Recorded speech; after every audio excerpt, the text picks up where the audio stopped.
અને માતાજીએ ખૂબ સરસ વાત કરેલી કેવી કે આપણને ખબર હોવી જોઈએ કે આપણે ક્યાં બેસવું, કોના ભેગું બેસવું અને કેટલું બેસવું. મારા બાપ મેલડી તમને રાજા કરીને ફેરવે પછી રાજાને ખબર હોવી જોઈએ કે રાજાને ક્યાં બેસવું ભાઈ.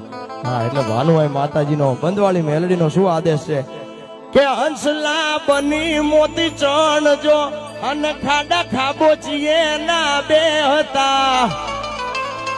હંસલા હોય ને ખબર પડવી જોઈએ મારા બાપ કે તો મોતીનો ચારો કરે, ખાડા ખાબોચીએ નો બેહાય.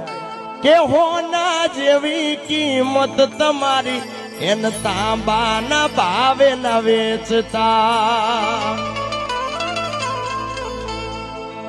અને આટલું રાખજો અને બીજું કેટલું રાખજો કે વટ દીધો છે મેં મેલડી માથું ઊંચું રાખી ફરજો.